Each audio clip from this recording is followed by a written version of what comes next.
Friends, ഏതെങ്കിലും ഒരു കാര്യത്തെക്കുറിച്ച് ഇങ്ങനെ ഓവറായിട്ട് ചിന്തിച്ചു കൂട്ടി നമ്മൾ ഡിപ്രഷനിലേക്കും സ്ട്രെസ്സിലേക്കും ഒക്കെ പോകാറുണ്ട്. എങ്ങനെയെങ്കിലും ഈ ഓവർ തിങ്കിങ് ഒന്ന് ഒഴിവാക്കാൻ നമ്മൾ ശ്രമിക്കാറുണ്ട്, പക്ഷേ കഴിയുന്നില്ല താനും. ഇവിടെ നമുക്ക് നമ്മുടെ മനസ്സിന്റെ പ്രവർത്തന രീതി എങ്ങനെയാണെന്ന് ആദ്യം മനസ്സിലാക്കേണ്ടതായിട്ടുണ്ട്. എങ്കിൽ മാത്രമേ നമുക്കിതിനെ ഒഴിവാക്കുവാൻ കഴിയുകയുള്ളൂ. നമ്മുടെ മൈൻഡിന്റെ ഒരു പ്രധാന ജോലി എന്ന് പറയുന്നത് നമ്മെ ഏത് വിധേനയും പ്രൊട്ടക്ട് ചെയ്യുക എന്നുള്ളതാണ്. അതിപ്പോൾ നമുക്കുണ്ടാകുന്ന അപകടങ്ങളിൽ നിന്നും വിതിൻ ഫ്രാക്ഷൻ ഓഫ് സെക്കൻഡ് നമുക്ക് ആ മെസ്സേജ് നൽകുക, പാസ്റ്റിലുള്ള പെയിൻ ആവർത്തിക്കാതിരിക്കുക, നമുക്കുണ്ടായിട്ടുള്ള മിസ്റ്റേക്സ് ആവർത്തിക്കാതിരിക്കുക, ഇതൊക്കെ മനസ്സിന്റെ പ്രധാന ജോലിയാണ്.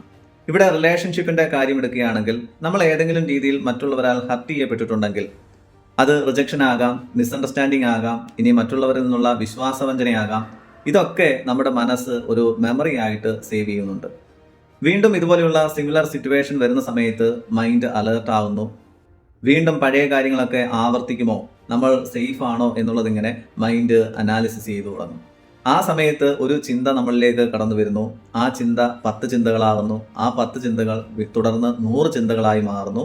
അങ്ങനെ ചിന്തകൾ അധികരിച്ച് അത് ഓവർ തോട്ട്സിലേക്ക് മാറുന്നു. ഇതിനെയാണ് ഓവർ തിങ്കിങ് എന്ന് പറയുന്നത്. സത്യത്തിൽ മൈൻഡ് ഇവിടെ നമ്മളെ പ്രൊട്ടക്ട് ചെയ്യാൻ ശ്രമിച്ച് അവസാനം അതിന് തന്നെ അതൊരു പ്രഷറായി മാറുന്നു. ആ പ്രഷർ ഉണ്ടാകുമ്പോഴാണ് നമുക്ക് എന്തെന്നില്ലാത്ത ആൻസൈറ്റിയും കൺഫ്യൂഷനും ഒക്കെ ഉണ്ടാകുന്നത്. എന്തായാലും ഇത്രയും കാര്യം ആദ്യം ഒന്ന് മനസ്സിലാക്കുക.